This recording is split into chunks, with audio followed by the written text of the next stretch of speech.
Hello, and you are listening to FPcast, the podcast for Fruitless pursuits where we bullshit about the week in pop culture. I am Luke. And I'm Jacinta. And this week we're talking about... Movies, television, collectibles, video games, comics, books, board games, and more. Clerks. Comic-Con. Beasts. Oh, yes. We can finally talk about that movie that I saw like a couple of months ago, and you've finally seen Beauty and the Beast. Yes. But we're going to save that for later because we have literally just had, an absolutely jam-packed weekend at Oz Comic Con. Yeah, the weekend felt like it went very, very quickly.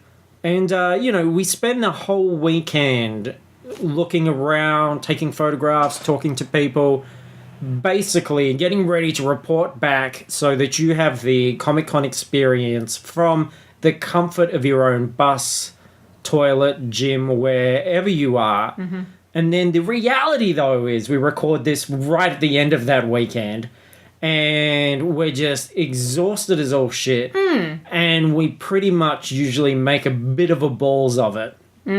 Which is interesting because you would hope that maybe we've got a couple of extra new listeners who have seen our coverage and gone, I'm going to hear what these guys have to say, because I saw them walk past on the floor and there was something very magnetic, very charismatic about what was happening there. I felt some energy, and I would like to feel that energy directly pumped through my ears in the comfort of my own home. Yes, well, sorry to say, we have been at the convention all weekend, and we went to the pub and drank beer, so at some point I might fall asleep. It's during this podcast, it's going to be touch and go. It's going to either be really long and rambly, or it's just you're going to hear our heads just hit the desk and then snoring. Might not happen simultaneously. Like, I feel, and this is just my commitment to the show. Mm-hmm. I feel like if your head drops and you have a bit of a sleep and I'm mid-sentence, probably going to finish my thought. Okay. Yeah. Yeah, okay. But then, that's fine. Okay, cool. So they're the ground rules. But, yeah, I had a lot of fun, actually. Yeah, I didn't start too well on Saturday because I got there late through various circumstances that were not my own fault, and that kind of put me in a bit of a shitty mood for the most of the first day. Oh, really? Yeah. I was even meaner to Luke than usual. You were. I felt like, everything I was sort of bringing up and talking about, when you just feel, oh, no, like no one's really listening, and then this is just silly. And I get that at home for free from Suzanne. Yeah. So, yeah. Yeah. I mean, you were trying to talk to me about, like the Harley Quinn things that you bought, which is a hard sell at the best of times. Yeah. But I mean, fuck, you got to talk about something, right? Well, sure. But yeah, Oz Comic Con happening at the convention centre, and we always tell the truth. Yes. That is the thing. That is the one rule of the podcast. Absolutely. We are bound to tell the truth. Mm-hmm. And I want to be honest right from the beginning. Mm-hmm. It felt like less guests than normal. Oh, they did. Yeah. It felt like they'd put a lot of, faith in Jason Momoa. A lot of the eggs crowds in. Yeah. In a basket that was a big, burly, covered in tattoos, mane of hair basket. Yeah, which got dropped. They dropped the basket. Quite early on. Eggs went everywhere. Yeah. And they tried to do some patch-up jobs. Mm-hmm. DJ Qualls. Didn't happen. He dropped out after like a week after being announced. But yeah, so, that didn't happen. But there was something about the show, and this might not be good for them. It certainly felt good as a convention goer, where it felt relaxed. There wasn't that mad pressure. And what you realise is all of these people are interesting. They all have a story. They've all done interesting things. And even people that I wasn't so aware of their work, something kind of interesting about having that opportunity, especially in Perth, most isolated city in the world, to sit there, capital city, and to sit there and just listen to, like, Like, what's the guy's? I don't even know the guy's name. Clive Standen or something? Standen? Rollo from Vikings. From Vikings. Yeah. I haven't seen Vikings. I would like to see Vikings. Especially... I'd like to see Vikings now. Yeah, and what an articulate, wonderful, engaging speaker. Yeah, I sat in on a bit of his panel on Saturday and then caught the end of it today as well. And he's super knowledgeable about all that stuff. And people were asking very kind of specific historical about questions. Viking stuff. About Viking stuff, and he knew it. He was bang on it. This isn't someone who's just, oh, yeah, I watched Thor the Dark World and both How to Train Your Dragons. Mm-hmm. I mean, he was the real deal. He could speak in a Viking tongue. He could. I heard that he summoned a raven during his panel. Yeah, insurance wouldn't let him... bring forth Ragnarok. No. Because it would have taken down the entire convention centre. It would have just been such a shame.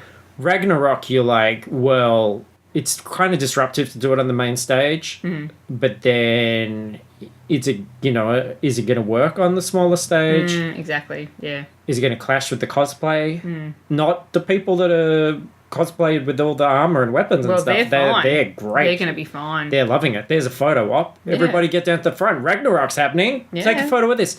So, yeah. And there were a couple of guests that I was particularly interested in seeing, which were Brian O'Halloran and Marilyn Ghigliotti from Clerks.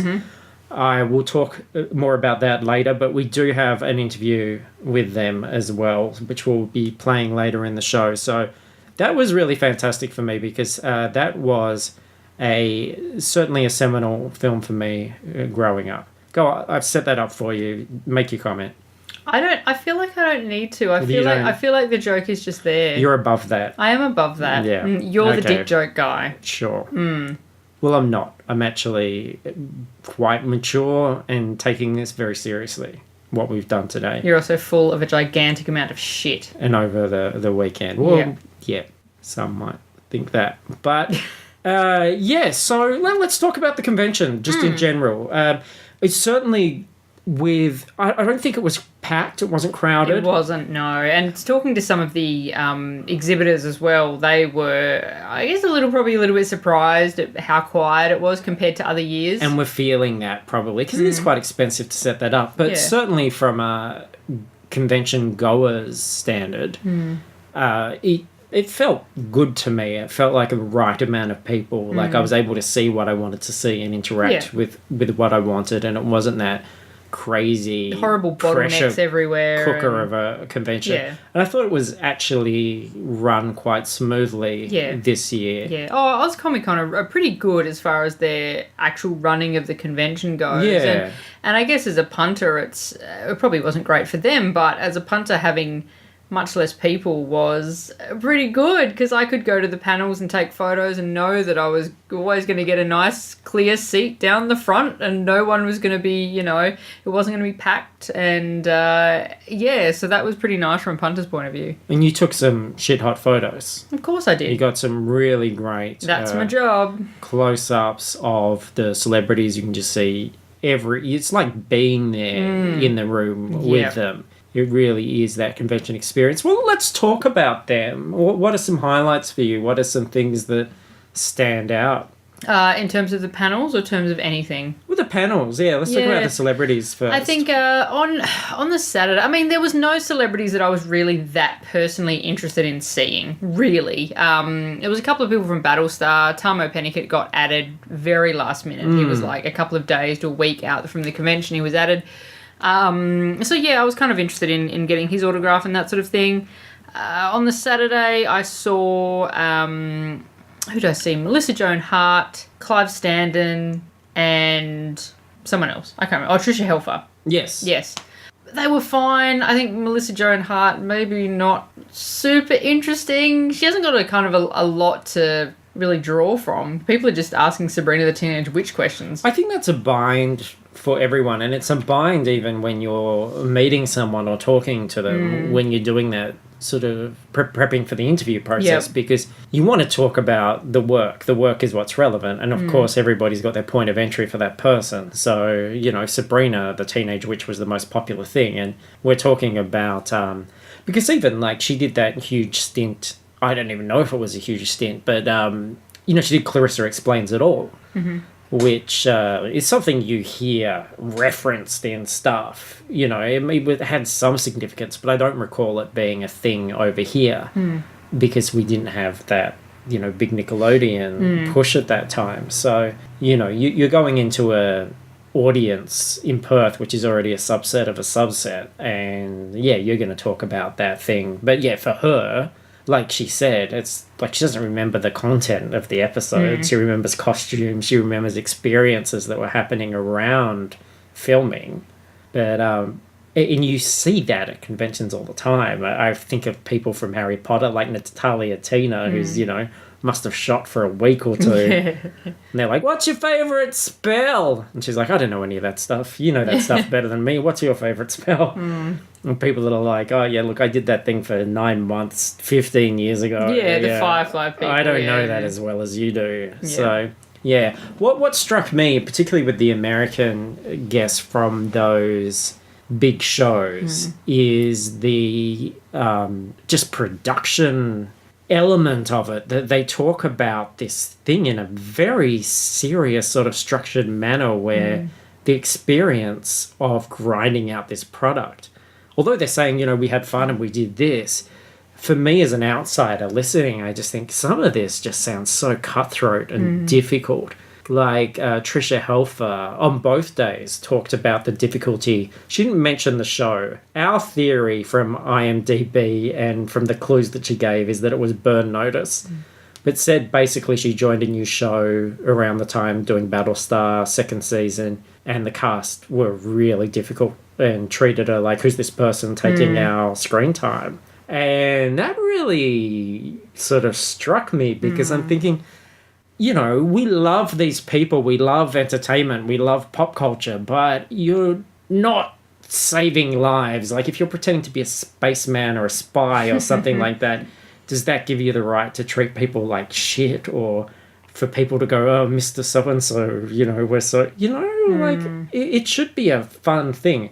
And I believe in, I've done lots of theatre, directed a lot of theatre. I believe in the discipline of the work and the focus of the work and the importance of taking it all seriously. But, when you're coming into these situations, it's like, it just ruins the whole magic for me in a way. I guess it's also that thing of the rug can be pulled out from under you at any time. Like, they were talking about even Dollhouse, and they were talking about how much publicity they've been getting, and it's Josh's new show, and this is going to be a big deal. And I think it got cancelled after a season or something. So, whether people are just nervous about their jobs and that's why they're acting like that. But yeah, that was a strange moment as well to hear her talking so frankly about stuff like that. It's interesting. I mean, I guess that's why it stuck with me, because you think of these things as being pretty happy, positive things where it would be like, oh, here's a new person to come in. Yeah, and you think about even if they're going to talk about it afterwards, you think that they would probably try and put a bit of a positive spin on that stuff, but she was just like, nope, they were awful. Yeah, because you don't imagine going like, oh, I was a guest star on Everybody Loves Raymond, and it turns out the Raymonds are total fucking pricks. Like, that shatters your illusion of what you see on the screen. So that idea of, that hierarchy, and I guess that's what you forget as well, is we put so much emphasis on actors, but there are so many people behind the scenes that are pulling all the strings that we don't see, who have so much control. But of course, when we're talking to and when the crowd is asking questions of the actors, that they are the conduit to the entire thing, whereas really they're a part of that. And you forget these structures where an actor's going, hey, maybe we should do this, and someone's going, maybe you should shut up. Yeah. That they don't have that control always. Yeah, and the Battlestar guys were talking about how on Battlestar, they did have a huge amount of creative input, and they were listened to and allowed to do a lot of things, and then they went into, another show, and they were basically told to sit down and shut the fuck up. Yeah, so they had that real investment in Battlestar, which anybody who's taken that journey would probably appreciate. I mean, we say this all the time whenever we do a convention thing. I think maybe it's worth briefly repeating, but just that idea of, you can tell those people that have been to a lot of conventions and know how to spin anything, because let's be honest, and I think especially for an American guest who is used to that kind of energy of an American audience and that kind of confidence, Perth is a pretty sleepy audience. Yeah. Yeah, before every panel, they're like, who's excited? Who's got questions? And it's just like, I know. dead. It's a pantomime. So I always respect those guests that can turn anything into an interesting story. Arthur Darvill was there, and he got asked a question from a kid. And, like, kid questions always slay. Yeah. Just brilliant. He did it. There was multiple kid questions, and he did a great job with all of them. You can't fail. Like, if a kid put up his hand and went, have you got poo in your bum? You just like, he'd go, yeah, well, actually, everybody poos, and he would tell the story. But the kid asked him if he had nightmares about the Weeping Angels. And he managed to just use that to spin into a story about his nan. Two great stories about his that's nan. what I'm about to say. Like, yeah, you see this sea of hands, people also want to ask bullshit questions. And he's like, let's ignore those for a while. I'll tell you another cracker yarn about my nan. Yeah. And good for him. It was great. They were really good stories, to be fair. And he really went off on it. Get a question about something and go, actually, I've got another story about that. And he would just go off on some other thing, and it was just really good. It was almost as good as maybe 3 or 4 years ago, Jason Isaacs. He was there for Harry Potter, kind of, and he just owned it. Like, I don't even know how many people actually asked questions. He just ran his own little Q&A session. Yeah, and you do.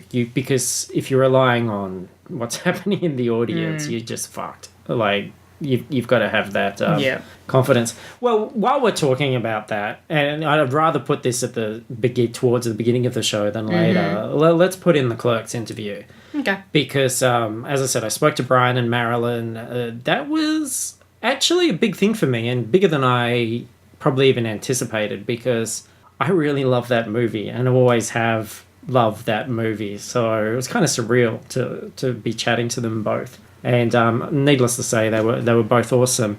And even from our perspective, doing that kind of interview on the fly is so difficult. You have 5 minutes with somebody who is already jet lagged, like before the convention even starts. I know how shattered we feel. Like, imagine how shattered they feel. And they get dragged out, and they don't know who you are, and they're not expecting much, I imagine. And, you ask the question. So I feel like when you hear this interview, we were just starting to get warmed up and get a sense of what we were all about and enjoy each other. And then we got cut. That said, you'll hear something hopeful in that regard towards the end. But the thing I don't think I was very articulate about at the beginning of the interview is just the fact that when I did see this movie for the first time, it really changed my perception of what you could do with writing and in a film. And I know that sounds like I'm praising Kevin Smith more than I am the actors. Bear in mind, I didn't know who the fuck Kevin Smith was.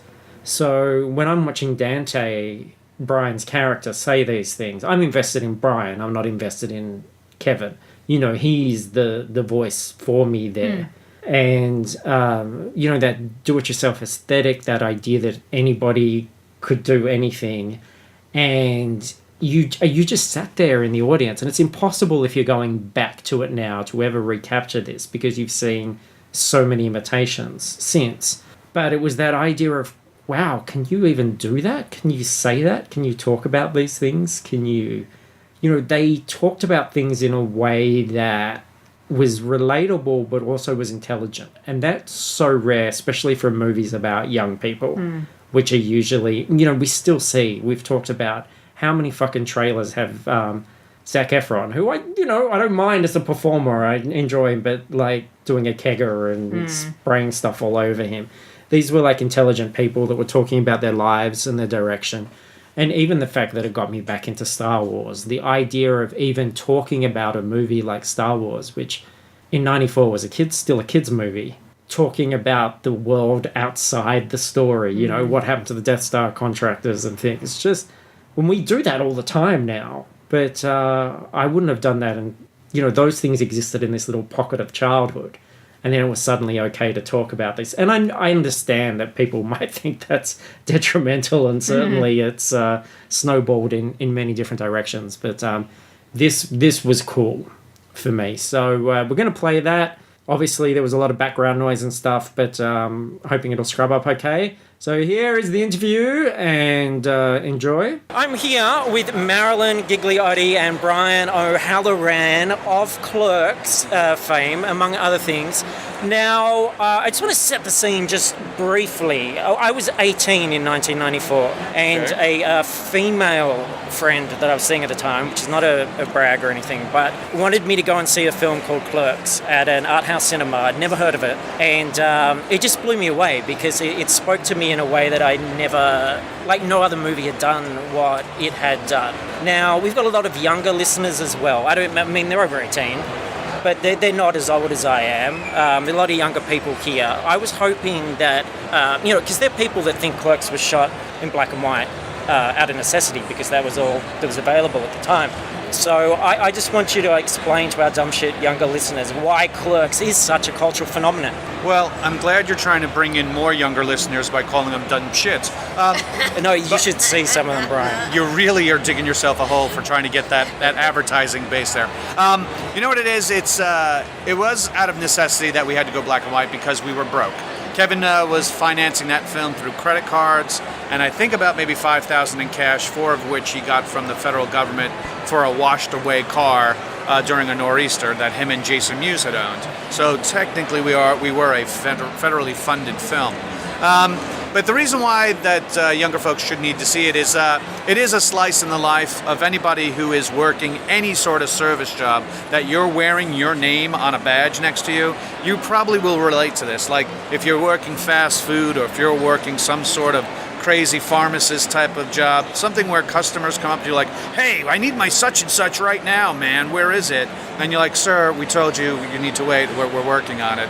It's that type of thing. Now, movie rental stores are pretty much obsolete right now. You do have the occasional independent owner who has such rare stuff on like VHS tapes and stuff like kids, you can ask your grandparents what VHS tapes were. And then where you would rent out these movies. Not everything was streaming, and even today, not everything is available to stream, so to try to find some older movies. So when you see these two guys, Randall and Dante, one working the convenience store, one working the video store, and how their one day in their life goes to shit, all because of some woman, Ghigliotti here. I don't know what you're talking about. I think Brian's selling it short here. I'm talking about you guys being like the voice of a generation, because it's true, it's still relatable. I think you can still enjoy it. Everybody should be able to find someone to be able to relate to in the film that speaks to them as to what's happened in their life. But I think for us, it's like, because we could relate to the characters. We were not that far from the age of the actual characters. You know, Kevin wrote what he knew. We were part of Generation X, as they called it. We were the overeducated, underemployed.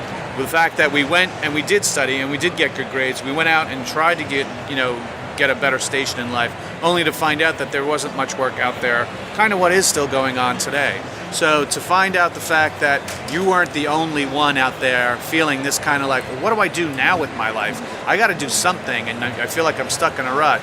And you either have to shit or get off the pot type of thing, and that's why Kevin wrote this thing. And that's why I find that the voice of that Generation X kind of movie is something like this. It's definitely, this is that generation call out to, what the fuck am I going to do with my life? But and we were able to relate as well, because Brian and I, we've done community theater together before we did Clerks. So we already had that relationship.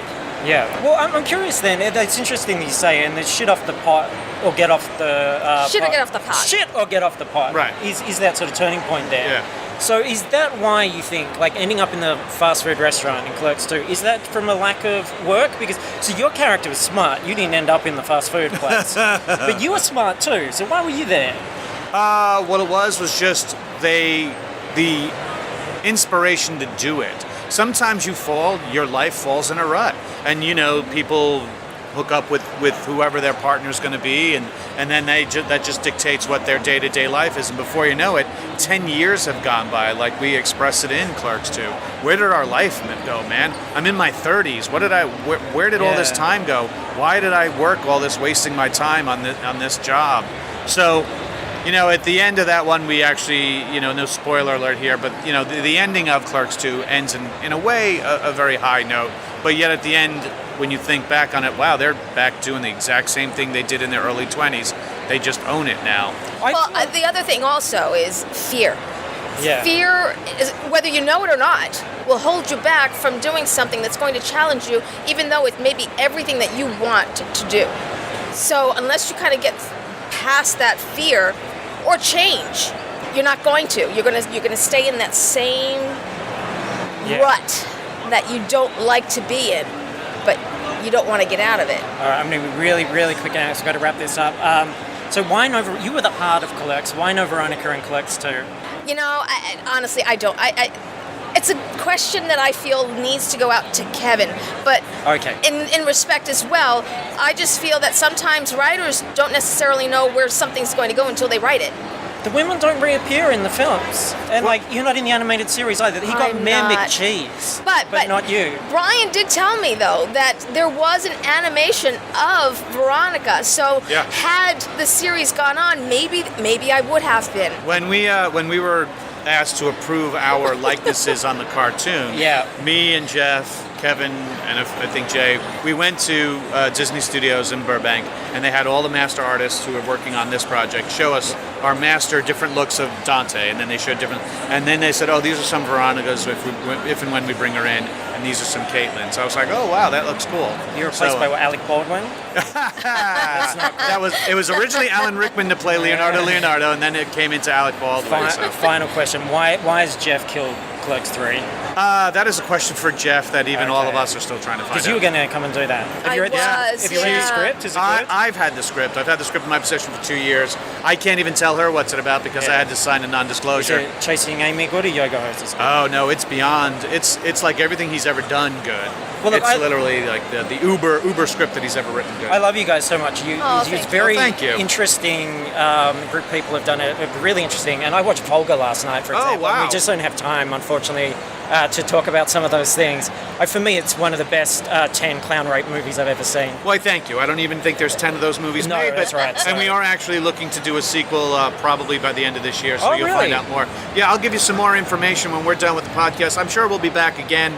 Maybe we can Skype an interview after this. Oh yeah, man! I would love to do that. I'll give you my information. Let's do that. I'd love to have a big chat about Yes, stuff. please. Because that'd be wonderful. Because I love I think you talk about the relatability of those positions, but it was the intelligence of what you all brought to it as well. I don't know Kevin wrote it and stuff, Right. but I'm like a Clerks fan. Like particularly that film and what it meant at that time. Well, thank It's you. really Thank you. important. So thanks, guys. No, thank you for having absolute us. pleasure. And thanks to us Comic Con for making this happen, and they're wrapping me up. Okay, bye. And there you go. So hopefully I will follow this up. Yeah, that's cool. Maybe I'll join in on the interview. I'll actually watch Clerks. Well, dude, this is the thing. I have seen a little bit of Clerks. Yeah. But as I think I watched Dogma when I was maybe 15 or 16 or something, which is right. 15 or 16 is right when you should be enjoying Dogma, to be fair. And I kind of went back on that little Kevin Smith journey, back through that. And Clerks kind of, I didn't enjoy it as much because it was the one without Ben Affleck in it. It's funny, though, that... And I think it is a movie that I probably would enjoy more now that I'm an adult. Because at 15 or 16, I was like, I'm not interested in this shit. Well, Kevin Smith has morphed into a brand. And I get the sense... I didn't watch their panel on Saturday, even though I think we actually left before it started. And although they were the guests I was most interested in, knowing that we were probably going to talk to them, I wanted to keep that fresh. I didn't want to be influenced by the information that I'd already heard. I wanted to go in and do what I wanted to do. And what you hear is really, like, I had all these questions, the tip of the iceberg. I'm naively thinking what I can, talk about in 5 minutes. Yeah, we got like 45 minutes with Greg Sestero. Surely this will be the same. Yeah, this will be really great. But of course, there were people that were queuing up and wanted to see them. But from what I've heard about that panel is that there was the perception from one of our trusted sources that, they were having to field a lot of questions about Kevin Smith. And, they're not Kevin Smith. And there's even a touch of that in my 8 minutes where it's like, well, that's a question for Kevin, not a question for us. But I didn't know, I'm thinking, well, was it Marilyn's decision? Like, did she not want to do it? What's the deal? So that's why I asked. But for me, this isn't about Kevin Smith. It's about Clerks as a cultural thing. Like Clerks as something that was groundbreaking. And irrespective of where Kevin Smith continued after that, I think it was a really inspirational right thing at the right time. And the same way that Pulp Fiction sort of breaks and you go, people are talking about things that movies don't normally dedicate time to people talking about. So, I think it was very much lightning in a bottle. So, which makes me interested to think, well, what is the deal with Clerks 3? Because I don't love Clerks 2.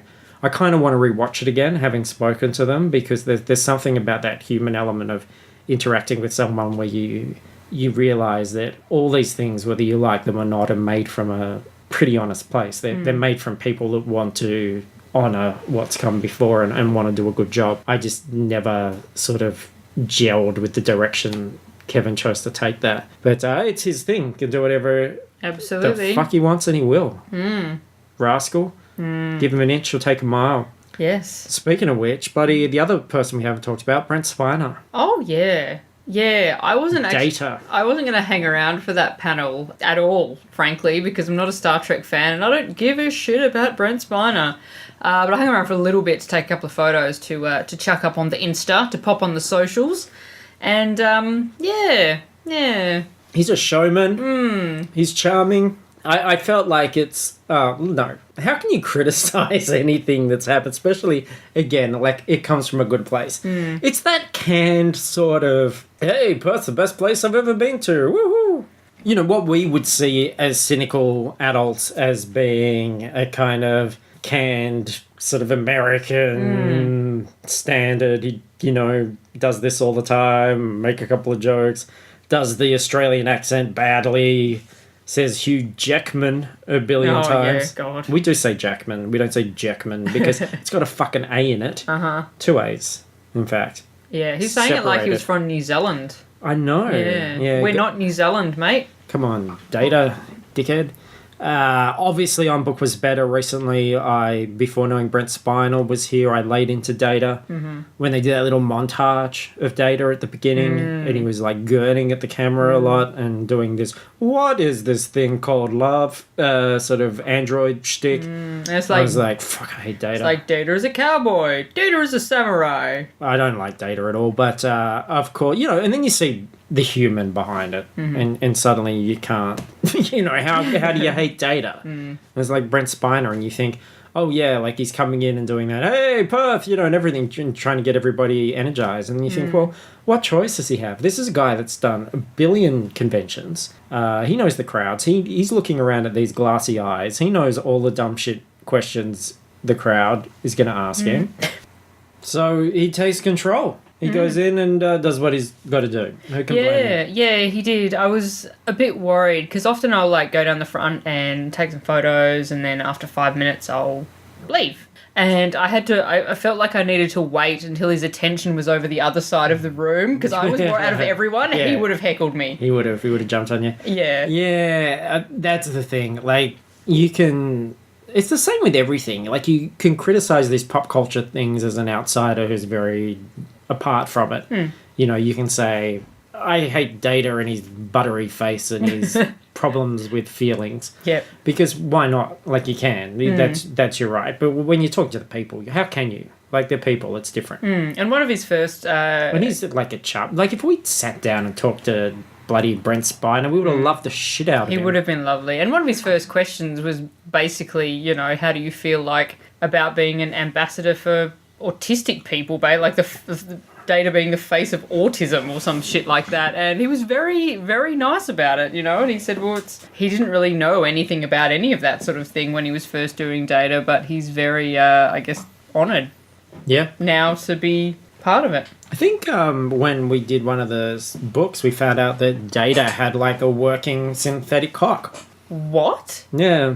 Wow. I think he like shagged some of the crew. Attention to detail. Yeah. I mean, God, all those episodes, you got to do something. Well, yeah, I In guess them. they would have to have, because they wouldn't really, you know, on the Enterprise. Is it the Enterprise? Yeah. There's that episode called Do Androids Have Wet Dreams About Electric Sheep? But The answer's surely, yes. Spoilers. surely on the ship, they would not necessarily want crew members to be having sex with each other, right? No. Because of pregnancies and all of those sorts of Yeah. unfortunate incidents. Have you ever seen a baby on Star Trek?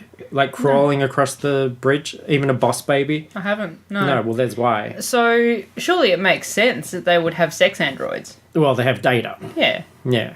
Who basically, you saw him as a samurai, as a pirate, all that sort of stuff. He can cater to whatever your fantasy is. That's how versatile he is. And he's got like detachable cocks, yeah. so you can swap them out as needed. The only real thing is you've got to like velour. Oh, yeah. Yeah. But if you can get past that, it's all gravy. I burped. That were the guests. Yeah, I did get a couple of autographs. I didn't think that I was maybe necessarily going to, but I did get Tamo Pennicott from Battlestar Galactica. I was a fan of Hilo while watching the show, so I thought, God, why not? You did wear a t-shirt yesterday that said you had me at Hilo. Yes, and he was having a very quiet day yesterday. There was not many people in his line, but there was no way in fucking hell I was going up to him in a t-shirt with his face on it. So Instead you just walked back and forth in front of his desk a few hundred times. yeah, just to look at it, just to stare at him from a distance. Just so we got yeah. that vibe. Yeah. Yeah. Yeah. And when he looked at you, you just drew your finger across your throat and mouthed, I know where you live. Later's baby. But no, I got an autograph from him today. He was very lovely, sort of very quiet and gentle sort of fellow. And then we found out at his panel that like a close friend of his had died, and we were like, oh shit, yeah, okay. Yeah. That was a bit of a down off the end of that panel. I thought they were very serious, both him and Trisha, really taking it very seriously. And that's the kind of thing that I guess I was having trouble sort of passing as an outsider to this process. Is like, how serious is it all? You know, it's like that whole thing when Johnny Depp comes here and brings his dogs in illegally. And you think, just because you pretended you owned a chocolate factory, that doesn't give you special privilege. Doesn't make you better than me, mate, just because you pretend. Look, I'm pretend. Come and see my chocolate factory. I'm pretending I've got one as well. Well, yeah, I've got lots of Oompa Loompas too, mate. Yeah. Yeah, mate, they're just out the back. Come on, come and fucking check out my chocolate factory, you dickhead. How about that? Got a chocolate factory out the back. Yeah, maybe I can break some laws because I've got a chocolate factory out the back that I'd like you to check out, especially that big chocolate pipe that a fat German kid has got himself wedged in. The big, you make, just walk around make him. them in special little shapes, like little chocolate starfishes. Yeah, absolutely. Yeah.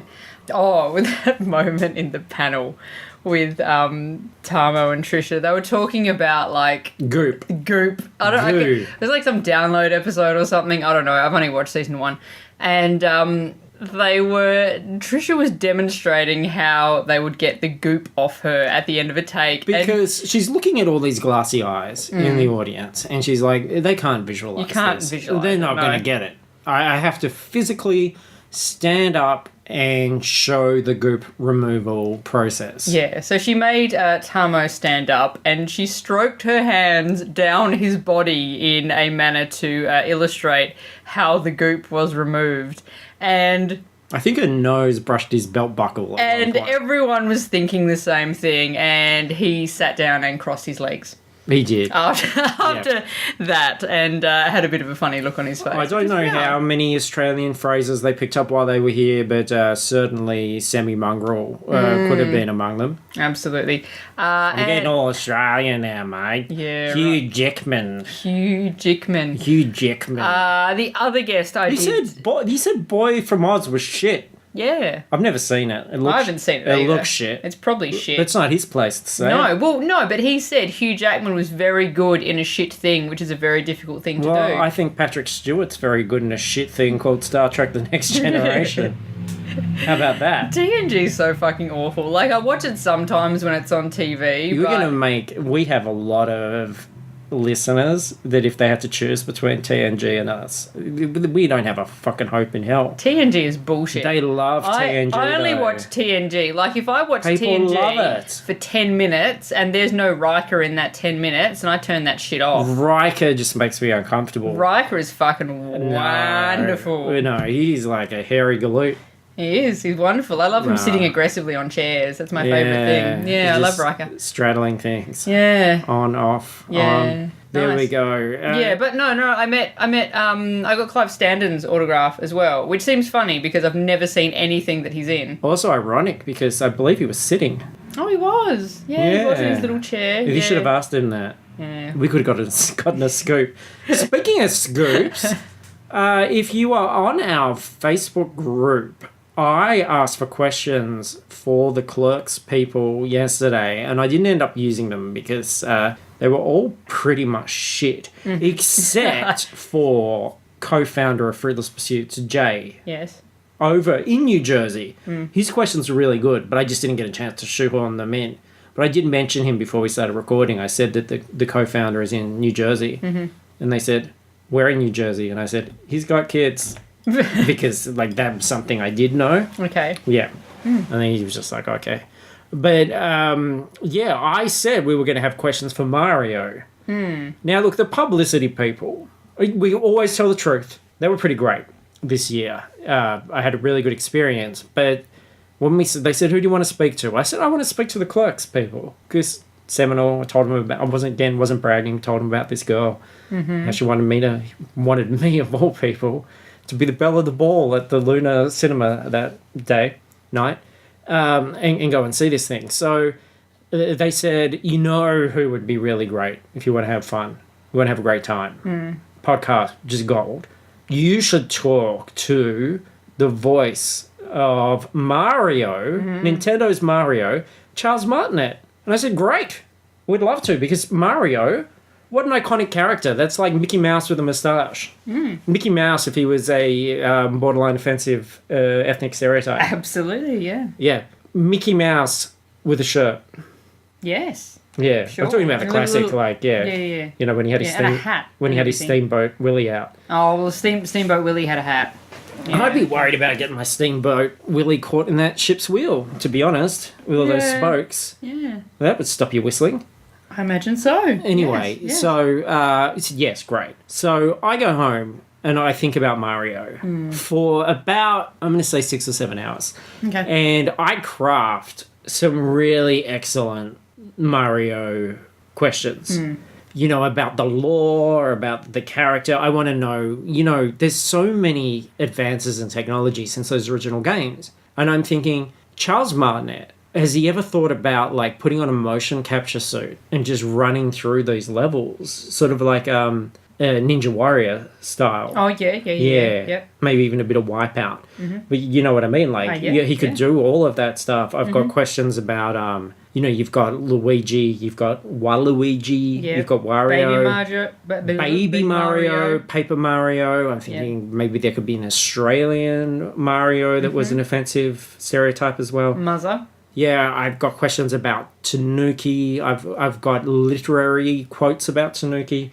My favourite author, Tom Robbins, writes about Tanuki falling from the heavens, using his scrotum as a parachute. Because they have big testicles, these Tanukis. And I'm thinking, was that ever going to be a power-up in the game? Were they thinking about that? Like, you know, you drop from a big height and you use your testicles as a parachute. Or you use it as like a bounce. Like a double jump, but you bounce on your nuts. Yeah, I feel like you could do just about anything with a big pair like that. And find out today, I'm like, okay, so they're like, you're going to speak to Clerks? Yeah. And I'm like, and Mario, right? And they're like, yeah, he's kind of done a lot. Already. Look, you came to me about Mario, and I was asking for Mario. I didn't come in begging for Mario. I'd love to speak to Mario. It's a me, Mario. Interesting. I want to know, like, he went in the Olympic Games. Who was he? Like, what country was he competing for? Yeah. And he was competing against Sonic. Like, what country's Sonic from? What countries are they friends? Are they enemies? Are they frenemies? That's an interesting question. It is an interesting question. Yeah. One that unfortunately Didn't get answered. will never be answered What a shame. because no one else will Maybe have. you could ask the Clerks people. No one else will have. Well, maybe I will. Maybe Yeah. when I Skype them, when I start my polyamorous relationship with Marilyn and Brian and myself, I'll be like, we'll get to the bottom of it, and we'll buy.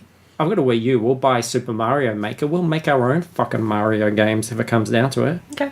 I'll get my own Mario. What does Mario even say anyway, apart from, hey, it's a me, Mario, and wahoo! Yeah. Yeah. Have you ever heard him, like... Denim. Has he ever stood up for, like, women's rights or anything like that? Has he ever given, like, an inspirational speech? Did he ever ask Princess Peach if she wants to be saved? No. I'm playing Super Mario Run. She's like, oh, come over to my place. I'll bake you a cake. What does that mean? What does that mean? Well, I don't know because I didn't get to speak to him. Is it a euphemism? Maybe. Could be. Are you playing Super Mario Run? Like, did you pay for the rest of the No, levels? fuck no, because and apparently only 5% of people have. I'm enjoying it fine.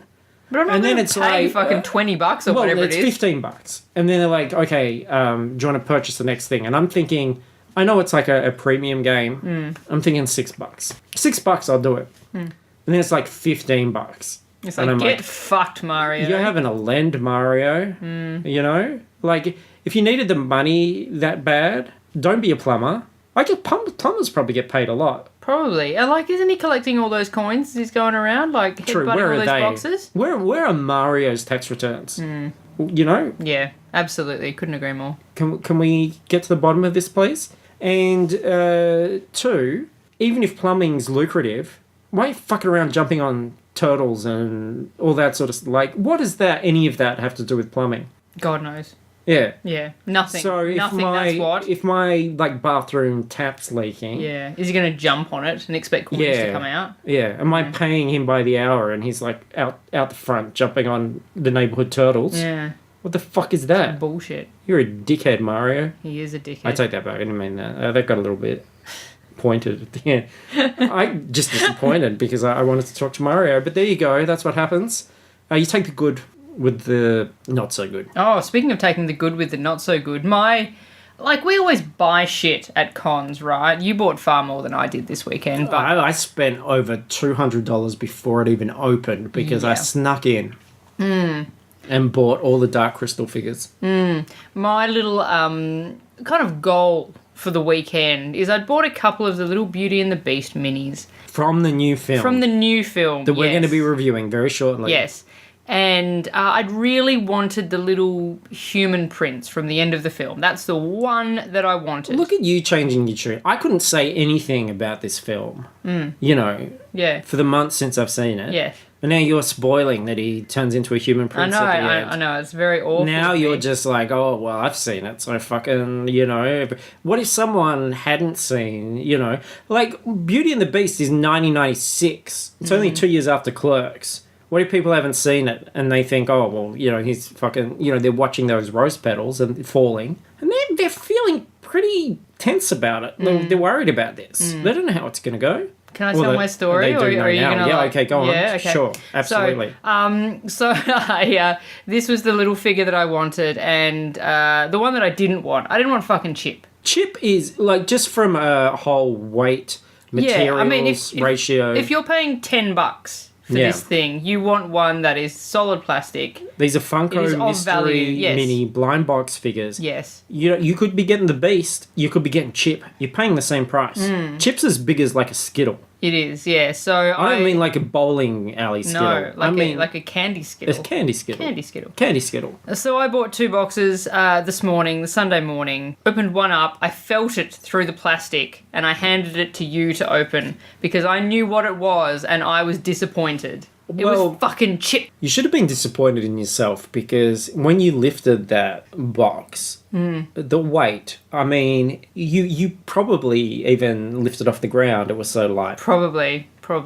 But then I opened the second box and I felt it. I felt the little ponytail. I felt the little hand sticking out the side, and I went, Spoilers. I think I've nailed it here. And I had a little dandy dapper Dan. Dandy Dan. Dandy Dan. Dandy Dan. Little Dapper Dan Stevens. Dan Stevens. Just, oh my God. And it's just slaying a it. highlight of my weekend, honestly. Highlight of my weekend. I bought some cool shit too. Is that our Comic-Con talk? I feel like we've... Faffed on about not very much. Yeah. I don't know. I think I think we always tend to have, like, not criticism of the cosplay, but I think as we get more familiar with a lot of those main players that are doing the scene, we're less kind of surprised by the stuff that's coming out. And I feel like there was a lot of Overwatch stuff this year, which was very cool, and there was some really, really good Overwatch stuff. But I think for the most part, again, it was just a bit, eh. I don't know. I think the quality's gone up. I think it's become a serious sport. I think the people that do it take it very seriously and put it in a fair bit of effort. But because of that, there's a lot more... Well, we'll leave it to the professionals. I don't think you see as much, I'm the Hulk because I dipped my head in some green food colouring on my way to the bus. Yeah, a lot of that middle range stuff has gone. Like, it's either really, really, really DIY. I don't want to say rubbish because they're made with love, but it's that really, really homemade stuff versus the really high-end stuff. Yeah. There's kind of that middle ground has gone a lot. I think there is a lot of high-end, though. I mean, I didn't see, like, masses that I loved, but the stuff that I loved was really good. Yeah. Yeah. And that's one of those things as well. Do check out our Facebook page.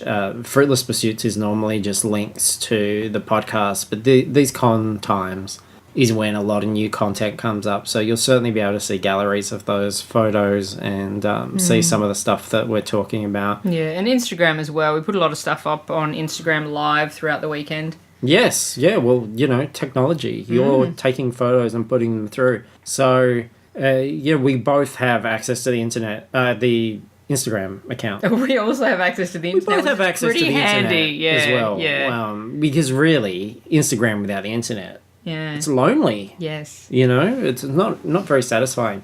So, if you're seeing pictures of Black Widow or my cats, that's probably me. If you're seeing pictures of a little boy dressed as a panda, that's you. Yeah, I don't even know what he was dressed as. It was some Pokemon thing, some like skull or something. Okay, yeah. Yeah, I didn't even know, but he was so cute. Pokemon, I understand the Pokemons.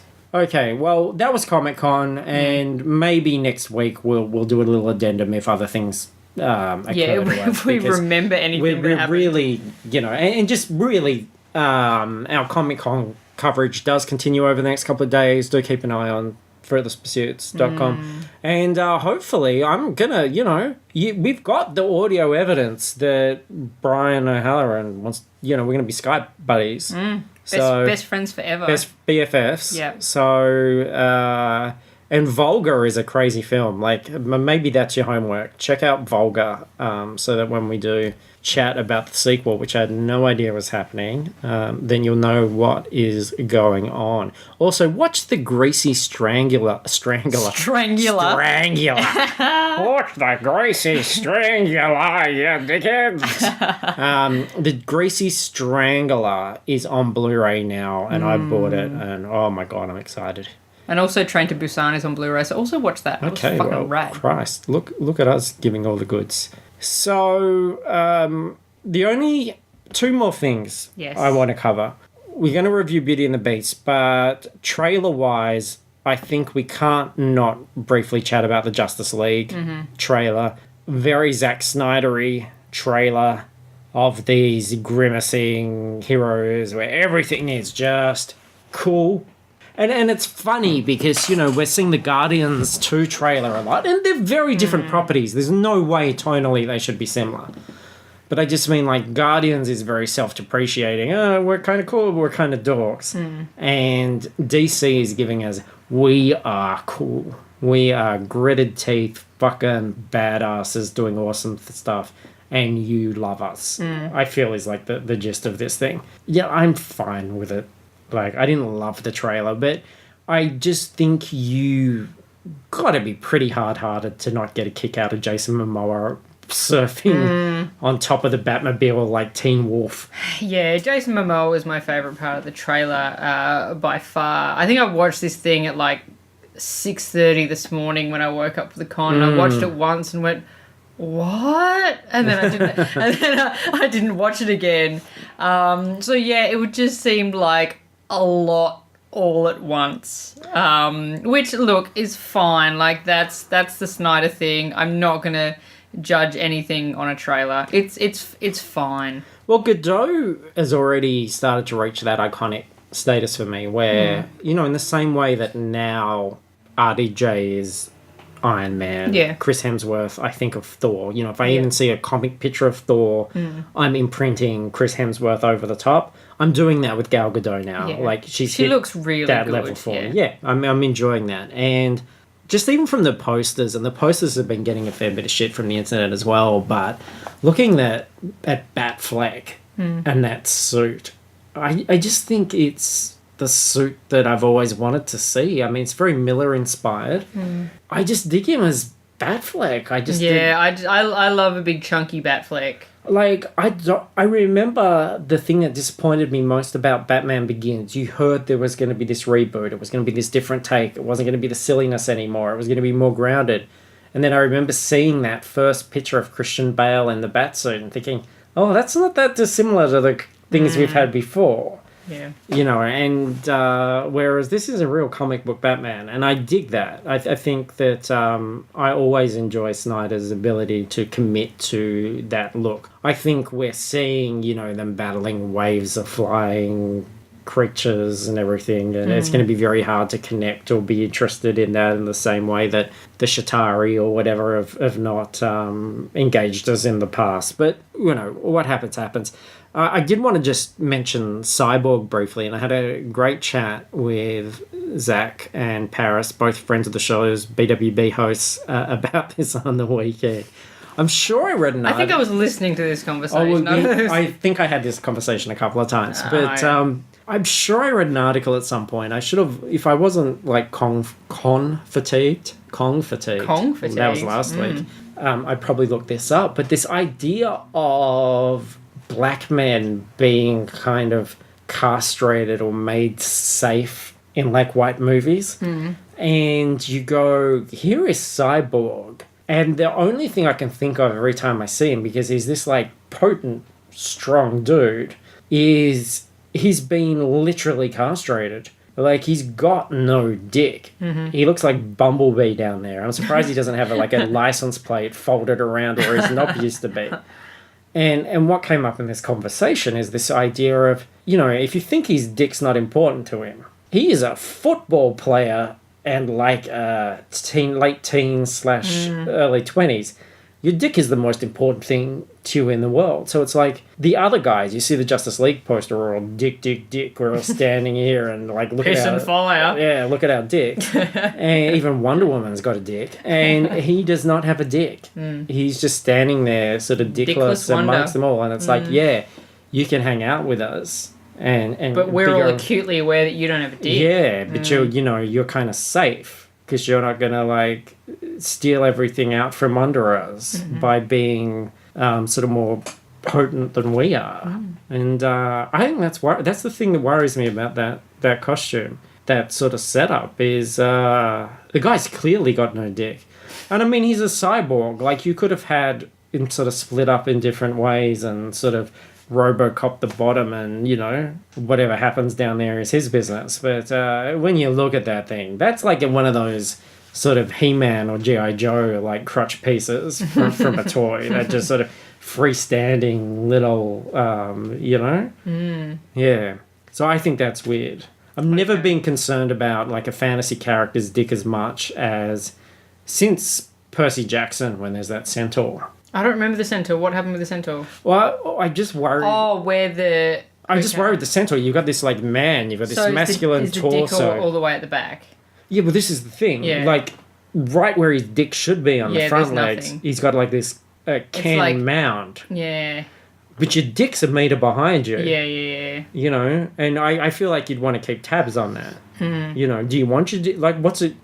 people say, "Whoa, it's got a mind of its own." Well, horse All right, dick- well, let's not have it walk a meter behind me. Well, horse dick is all like tucked up and stuff. Like it's not just. And why is that? Because of show jumping? It's sheathed, Okay. and then it comes out when it's business time. Well, aren't you the expert on yes. horse dick? Yes.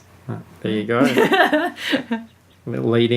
Perth's leading pop culture and horse dick podcast. I'm gonna put that on my business cards.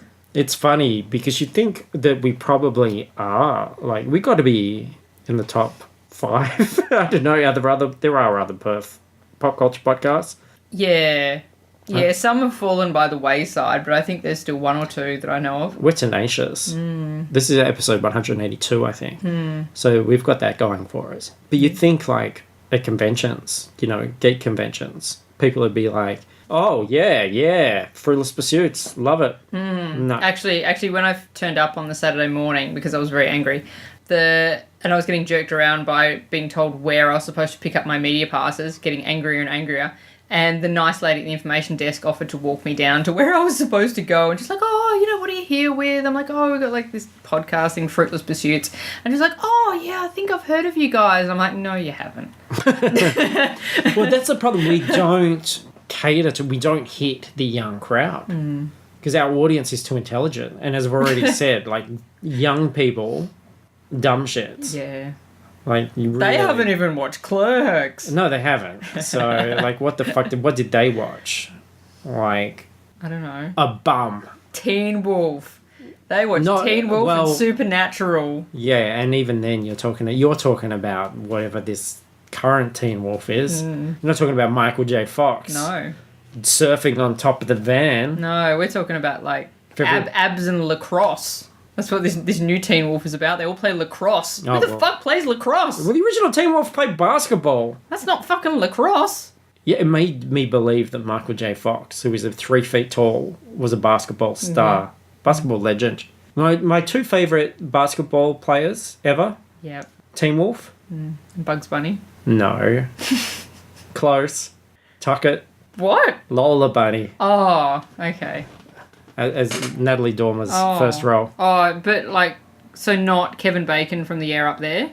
No. No? Have you seen The Air Up There? This feels like a loaded question. No, Kevin Bacon does white saviour things and goes to Africa and steals tall men to come and play basketball. Oh, well, good for him. That's what the movie was. Yeah. I loved it when I was a kid. It was really hitting that kind of cool runnings niche of the mid-90s. It sounds fantastic. What about Air Bud? Oh, yeah. He was a good basketball player for a dog. He was very good for a dog. Yeah. Can they jump proportionally higher than humans? I think a dog could jump, like, over its own height. It couldn't slam dunk, though. I don't know. Maybe not with its feet, but with its mouth. It's pretty high, though. Can a dog just, like, fucking fling up vertically into the air like that? But what type of dog? Like, I imagine... Well, he was like a... He was a golden retriever. Golden retriever, yeah. Yeah. Like, maybe. Like, I don't see, like, a Pomeranian jumping up to a basketball hoop. We talked about telling the truth. Yeah. And I feel like you're really stretching it with this golden retriever slam dunk thing. Look, I haven't seen a golden retriever do it, but it doesn't mean the golden retriever can't do it. That's all I'm saying. Remember when Amy Schumer tried to do it? She's my other favourite basketball player. I do remember when Amy Schumer tried to do it. Remember when she tried to do that movie with Goldie Hawn? You will. All right, let's review, finally, months after I've seen it, Beauty and the Beast. The floor's yours. You finally saw it. Did it live up to all the hype, all the expectations? It did. It was fucking rad. Done. Yep. Catch you on the flips. Yeah, we'll see you later. Yeah. Yeah, no, it was pretty sweet. I made a bit of an event of it. Went and saw it in Gold Lounge with the reclining seats and the food and everything. And yeah, it was pretty great. My expectations were probably a little bit higher than I would usually go into a movie with, just because I had heard such good feedback about it, and I was a little bit worried that... You're not good with emotions. No, I'm not. Yeah. I'm not. I'm terrible with emotions. You're like Data in a lot of ways. I heard Data like cats, so I'm quite different from Data in that way. That's true. Yeah. No, I did really love it. I have heard a few little bits and pieces of criticisms, and I do understand that. And the I know it's a mistake to check the letterboxd reviews after you watch a film, but fuck me, some of those criticisms are just like, whoa, what are you doing? Star Wars kind of situation, I feel. It is, yeah. I feel like if you're like not part of Star Wars, if you miss Star Wars, of course you're going to hear all that hype and then go, what's all the fuss about? You know, if you're some 55-year-old movie critic for somewhere that had no like big love for Beauty and the Beast, because I mean it is a slave to that film to a degree. Like if there's a part where you're thinking, oh, this is kind of lagging, or this doesn't sort of, you know, have the energy of some of the others, or we have to get through this plot point, it's because that's the story. It has to stick to that. And as it kind of should, because you know people are going to be outraged if you veer too far. And also, for me, the parts where it does, and it's only, I would say there's maximum 10 minutes where it kind of goes into new territory, and that's read throughout. I think they're probably, in my personal opinion, the weakest parts. Yeah, and I think, like, to be fair, it's a musical, and because it's a musical, it's really camp, which is not going to be for everyone. I think it's really nicely directed, though. I think, you know, when there was those sort of criticisms and fears about, oh, is LeFou gay? What are they going to do with that and everything? I got so frustrated because you think this director is Bill Condon. This is a guy that gave us Gods and Monsters with Ian McKellen. You know, this is someone who has approached subjects of homosexuality very intelligently, very sensitively, very sincerely. This is an accomplished director. And you can go, okay, well, but now he's working under Disney. This isn't something small and independent. Yeah, but Disney deserves the credit for what they're actually doing lately. I mean, Disney is growing a lot. And I think when I was a kid, there was this perception, and you even heard it when Marvel was bought by Disney. You heard it again when Star Wars was bought by Disney. This idea that it was going to be this really conservative, that they were going to neuter those sanitized franchises, kind of thing. But I don't think the modern Disney, and because I think it comes down to them putting faith in creators, putting faith in people who are good at what they do, people that have visions, people that are able to have produced some really interesting movies on a smaller scale, and they're willing to give them this forum. And the fact that we've talked about this before on the show, this idea that if you have a lot of eyes and ears, you have more responsibility than... Like, we have no responsibility because we don't have the eyes and ears. So, you know, we're not influencers in that way where we have to be worried about what we say. But I think that if somebody knows that they're guaranteed, and, like, if you're making a Star Wars film, you're guaranteed millions of people worldwide from all different cultures and watching this thing, then you have the opportunity to change the conversation. And it's baby steps. They still have to make money. They still have to have a reasonably broad appeal. I don't think we're going to see massive risks and crazy storytelling in these things. They work because they're simple stories told well. But Disney's very good at it at the moment. So for me, it was like, we're in pretty good hands here, and it's people that I do believe have a genuine passion. And that's funny because one of the criticisms you'll hear is this idea that it's a copy, a facsimile, and that maybe it lacks the passion. But I personally don't believe that, because I think even from the opening sequences, you can see the passion in the frame. And it really does build on the original in a really satisfying way. Like, I think the original is only about an hour and a half or so. Yeah. And so this adds an extra half an hour or so onto the film. And you do, I guess, worry about what they're going to use to fill that. Is it going to be bloated? Are they just going to be cramming stuff in for the hell of it? But I think the decisions that they made were very sound right from that opening, which was something I particularly loved, which I obviously won't talk about, but expanding on that opening was fantastic, and the ending is extended beyond the movie as well, and it's like, oh shit, oh no, what a shame, I get to see more of this story that I love. I felt that it's one of those things that is critic proof. Like, regardless of what people say about it, there are so many people that are going to be... I don't even want to, like, gender it. I think that's probably the truth, though. Like, I saw it a second time with Suzanne when it opened, and there were not... I was probably one of the only guys in there. There was one guy in our screening as well. So there was a lot of women, but I felt like it was their Star Wars. Like, it was that kind of anticipation and vibe, and something where you go, no, this was something that was formative. This was something I had a real connection with, and I like the people involved. I mean, Emma Watson has a lot of goodwill from people through her place in pop culture in general. Yeah. And I just felt like, you know, there is a joy and an interest in seeing that realised in live action. And as I said to you, I could watch a supercut of just the songs pretty endlessly. And I'm not like a big fan of the original or anything, but I just got swept up in that thing. I love what they did with the songs, and I think that's when the movie comes alive. I think I would probably have a harder time, you know, being as engaged with some of the in-between stuff. But that said, certainly in terms of even the second viewing, it holds up. Like it entertained me. I think it's just a really joyous film. And it's something that I would definitely like to see again, just because there is so much crammed in every frame, and especially in those musical numbers. Like, if you look at something like Be Our Guest, there is so much going on. It's an epic one. As every single frame is just absolutely chock full of stuff.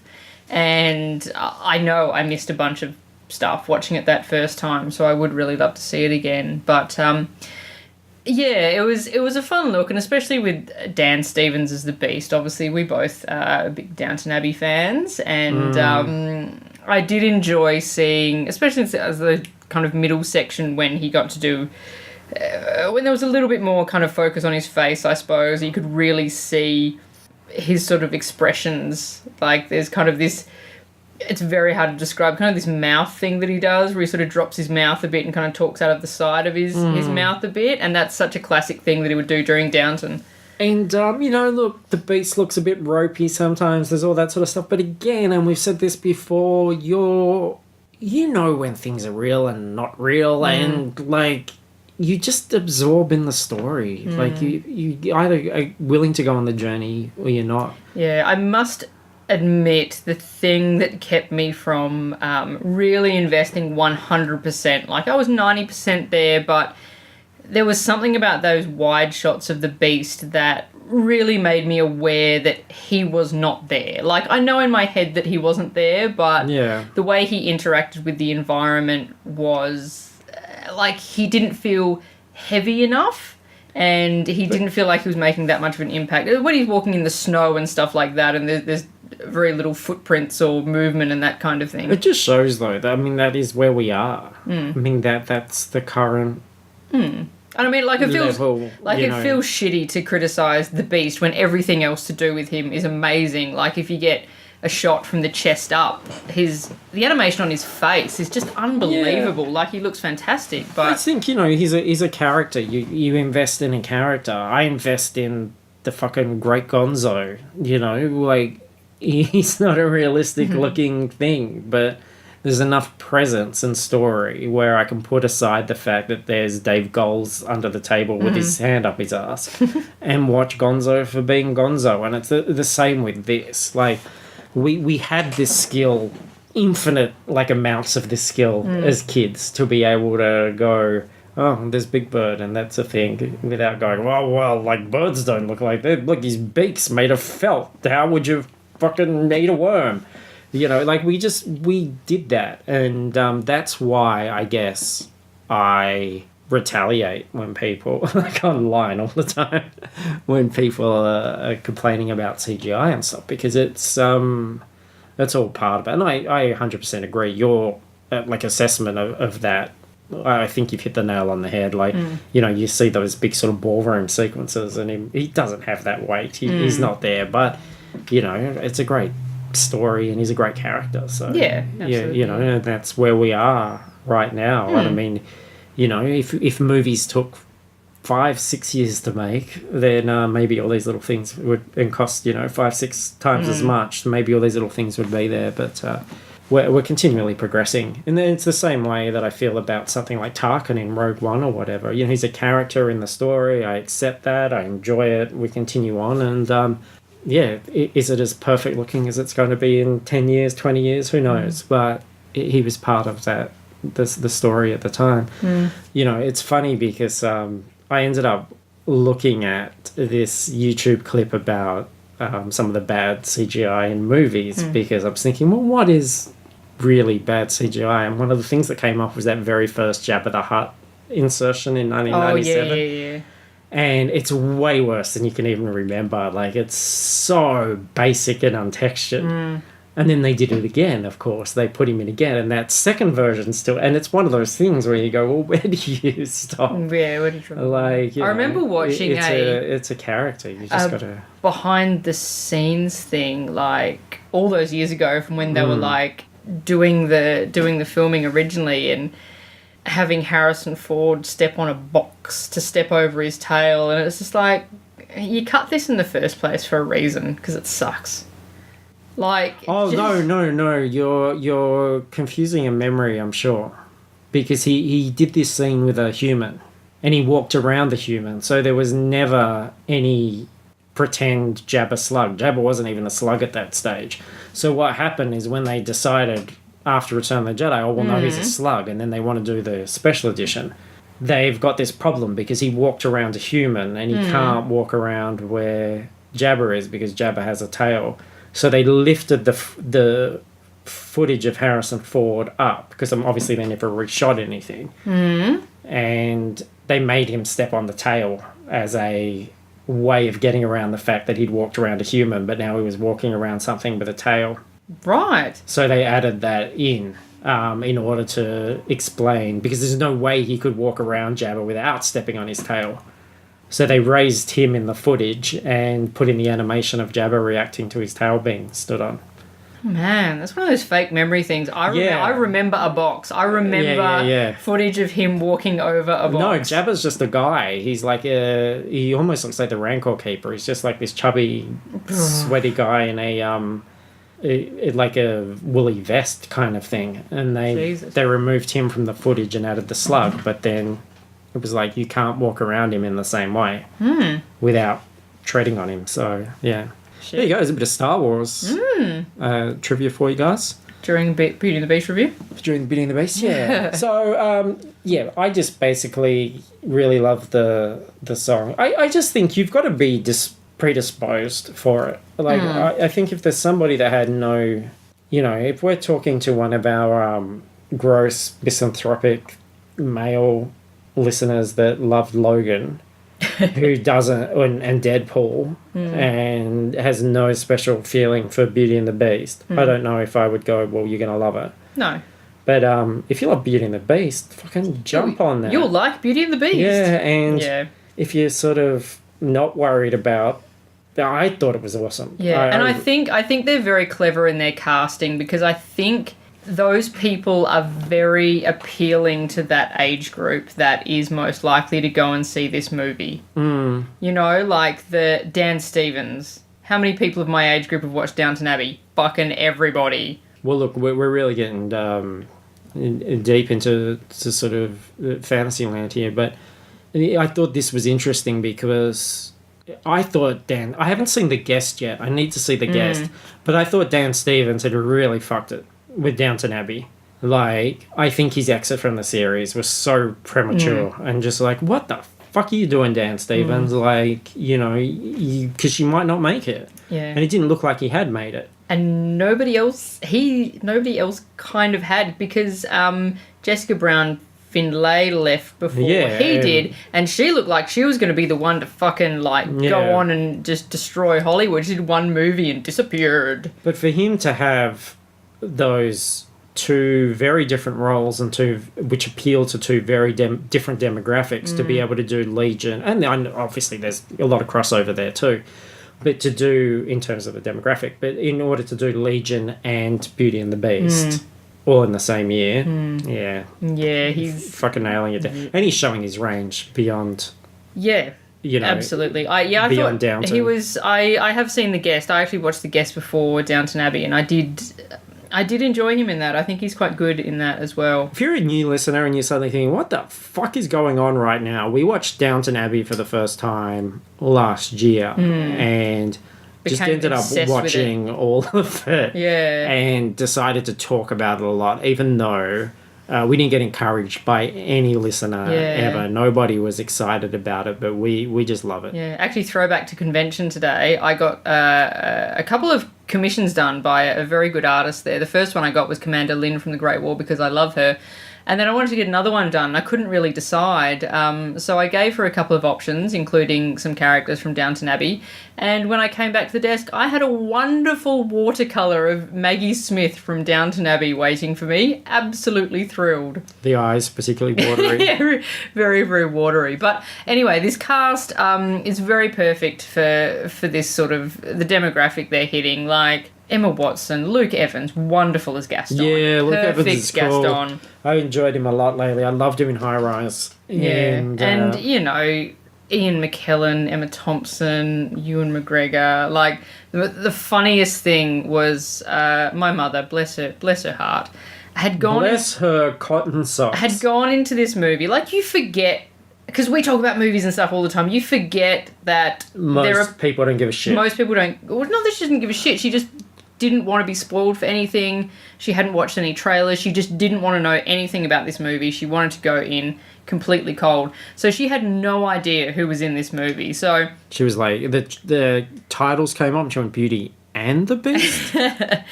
And so the Beast turns back into Dan Stevens. She, also a big Downton Abbey fan, was like, oh my god.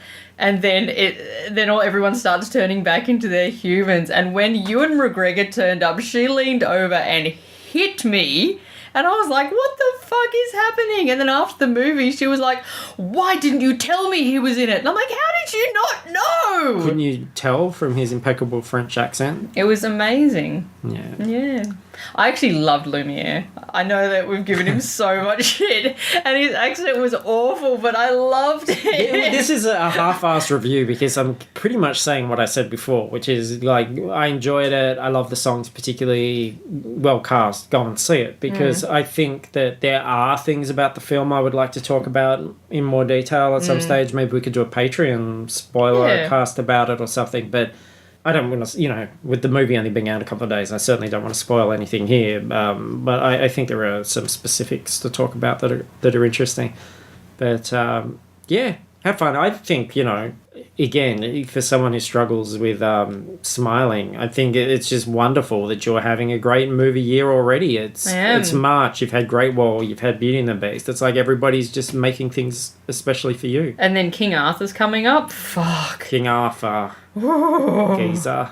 I'm very excited. Yes. So, yeah. Yes, I'm being very tailored to this year. I'm very, very happy. And I won't even have to go and see Ghost in the Shell. Because you're going without me. This year just gets better and better. Yeah, only because otherwise I won't get to see the fucking thing for a couple of weeks. Yeah, because it comes out the same week as Lego Batman, and we're not seeing Ghost in the Shell instead of Lego Batman. Yeah, where everything is suddenly really hit, and that has been difficult. So, I think normally, even though neither of us are really invested in it, I probably would want to have reviewed Power Rangers just because I think it's that sort of film that our listeners aren't rushing out to see and are going, I'm curious, like, what do you think?